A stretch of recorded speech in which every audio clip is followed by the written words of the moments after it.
राणा सांगा। कहने को तो नाम ही काफी है, लेकिन दुर्भाग्य है कि हमारी आज की पीढ़ी नाम के अलावा कुछ नहीं जानती। मेवाड़ वीरों की भूमि है। यहाँ कई शूरवीरों ने जन्म लिया और अपने कर्तव्य का परवाह किया। उन्हीं उत्कृष्ट मणियों में से एक थे राणा सांगा। पूरा नाम महाराणा संग्राम सिंह। वैसे तो मेवाड़ के हर राणा की तरह इनका पूरा जीवन भी युद्ध के इर्द गिर्द ही बीता, लेकिन इनकी कहानी थोड़ी अलग है।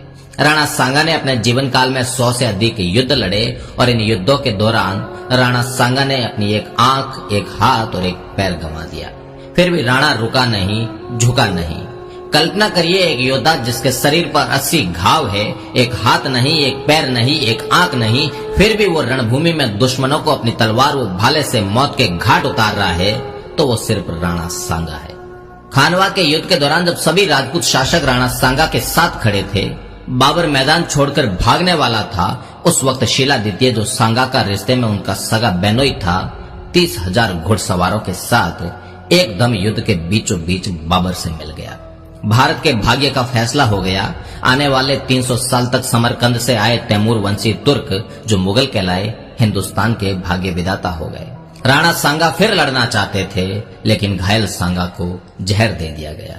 इतिहास के पन्ने कुर हकीकतें होती है। सुखद बॉलीवुड फिल्मों जैसा उसका अंत नहीं होता। सांगा हिंदुस्तान का बादशाह नहीं बन पाया।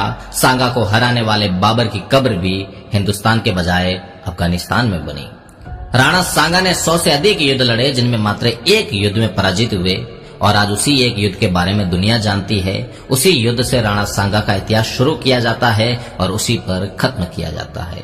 राणा सांगा द्वारा लड़े गए खंडार, अहमदनगर, बाड़ी, गागरोन, बयाना, ईडर, खातोली जैसे युद्धों की बात आती है तो शायद हम बता भी नहीं पाएंगे, और अगर बता भी पाए तो उतना नहीं जितना खानवा के बारे में बता सकते हैं।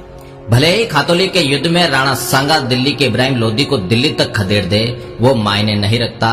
बयाना के युद्ध में बाबर को भागना पड़ा हो, वो भी मायने नहीं रखता। मायने रखता है कि बाबर से खानवा के युद्ध में राणा सांगा हार गया। लेकिन जिन्होंने ये तय कर लिया था कि भारतीयों को असली भारत से कभी रूबरू नहीं होने देना है, उन्होंने हमारे सच्चे इतिहास का गला घोंट दिया। जिन बच्चों के खिलौने भी शेर और भाले थे, जिनके जीवन का अंत ही रण था, उनको इतिहास के अंधेरे में दबाकर मार दिया गया। वो भी ऐसे गला घोंट कर मारा गया कि किसी को चीख तक सुनाई ना दे।